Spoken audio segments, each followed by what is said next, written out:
After the completion of disengagement from the Pangong Lake area, India and China will in 1 hour from now hold the 10th round of Corps Commander level talks. Now, these talks will be held in Moldo near Chushul on the south bank of Pangong on the Chinese side.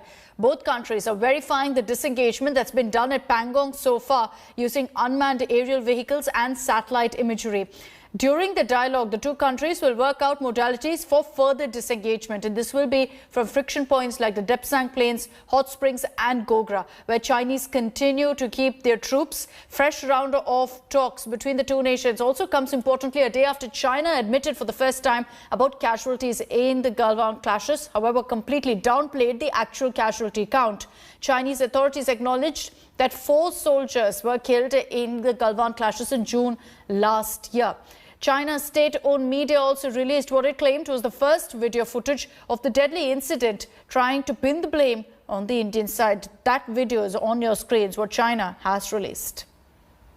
In this process, हमारा stand वही होगा कि आप अपनी ज़मीन पर रहें, हम अपनी ज़मीन पर रहें, ऑनर द LOC, और अगर नहीं होता है तो उनको भी एक मैसेज मिल जाएगा ड्यूरिंग डिस्कशन कि Indian government, Indian army is determined to remain on its ground. We are not invaders, but at the same time, we will not even cede even an inch of land, which in Nehru's era it was given. And as both India and China are all set to hold the 10th round of Corps Commander level talks, focus now shifts to disengagement in other friction points.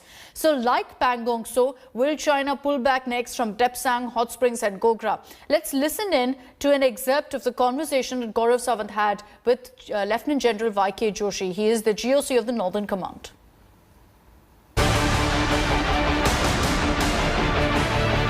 Currently, situation is not volatile there. There are no troops, amassed on other side like we were, sitting here on the North Bank and South Bank and Razangna Chinla.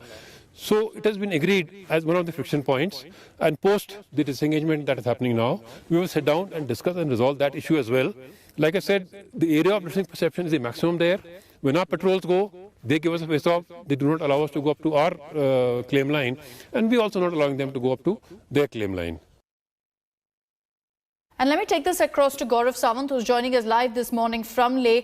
Gaurav, what's the mood really in the Indian contingent? Are they hopeful, confident of another breakthrough today, perhaps disengagement at other parts? So, we heard Army Commander, Northern Command, the GOC in C, talking about the situation in Depsang. Akshita, there's a lot of fear-mongering or rumour-mongering, which seems to indicate, according to the Army Commander, that India has lost 1,000 square kilometers of territory in Depsang area. I specifically posed that question to him, and he responded that this is either misreading of the situation or misinterpretation of the situation, that India has lost 1,000 square kilometers of territory. Things like this, according to the army, are intended to mount pressure on the forces, and in a negotiation, you should not be under pressure. So, no, there is absolutely no pressure on the Indian side, is what I have learned talking to my sources in the army. So, you have representatives of the army, the ITBP, the Ministry of External Affairs, others who are a part of this meeting. The Indian delegation is led by Lieutenant General P.G.K. Menon, the co-commander of the Fire and Fury Corps. He's been in the past 3 meetings now, and in one of those meetings that decision was taken to disengage from the South Bank and North Bank of Pangong. So there are important lessons that can be implemented at Gogra and Hot Spring, so we could see forward movement. When it comes to Depsang becomes a very tricky issue. What India will also take up this time, Akshita, is the Chinese preventing Indian shepherds and grazers from going up to traditional grazing ground in Demchok. And Demchok is on the south, Depsang is on the north, Demchok is on the south. So at the CCN Nala area, CNN Nala area, they want to ensure that our grazers can go up to traditional grazing ground unhindered, unstopped by Chinese patrols. So these are some of the issues that will be taken up. There could be partial progress, or a roadmap could be drawn on the road ahead. Remember, even for disengagement on either side of Pangong, so it took 9 rounds of dialogue, and before the 9th round of dialogue, it took India to do a QPQ operation, the quid pro quo operation on the south bank of Pangong Tso, also on the north bank of Pangong Tso, to get the Chinese only to disengage, not yet de-induct or de-escalate. So it could be a long process, but there could be partial progress at Hot Spring and Gogra. Let's hope there's some positive takeaway at the end of this round of talks. Usually, these Corps Commander level talks go on for a marathon 10 to 12 hours, after which we can perhaps expect some big takeaway that comes in from this round. Let me just explain to you where we stand as far as the disengagement process currently at the line of actual control goes. In Pangong Tso, there has been disengagement, and that's why you're seeing some positive developments there. However, now the focus will shift to the other points where China has again entered into our territory. So you've got on the agenda disengagement on other areas like Hot Spring. Also, besides that, you've got the other areas also of Gogra. Depsang is a bit of a challenge at this point, and perhaps it will take a few more rounds of dialogue for there to be some big disengagement or some big headline from Depsang as well. But on the agenda will be these three places: Hot Springs, Gogra and Depsang. The discussion will be on to ensure disengagement in these three areas as well, besides Pangong, where disengagement has been complete. That's been confirmed also by our side, where we've been seeing a lot of monitoring to ensure the Chinese troops retreat and go back as was decided in the previous round of talks. Taking this back to Gaurav. So Gaurav, you know, the focus now will be on these three areas, as you pointed out: Hot Springs, Gogra as well as Depsang.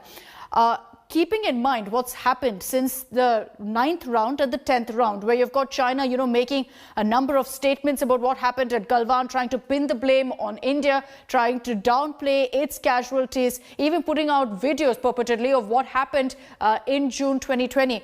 Do you think all of that will also be a factor in the talks today?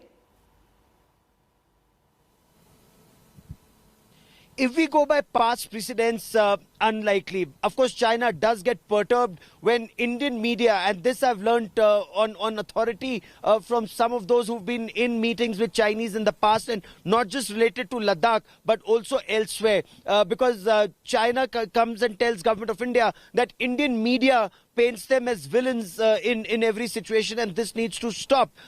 But India comes back and tells the Chinese counterparts that Indian media is free. Indian media does what the Indian media wants to do, how it interprets the situation, and the government has absolutely no control on what the media does, unlike in China. So ignore, what's in public domain. Focus on the written word that's given by government of India in border talks. At the same time, the same would be the policy adopted by government of India when it comes to dialogue with China. Ignore what is there as part of Chinese psychological warfare or information warfare. Akshita, you are well aware, as far as the Chinese are concerned, they've spent as much money, resources and effort on information warfare as they do on troops on ground. They've bought newspapers overseas. They've bought social media, internet, alternate media, television. They've funded very extensively, overtly and covertly, to ensure that their propaganda finds space, which is very effectively countered by facts on the other side. And this is something that has disappointed the Chinese from what we gather.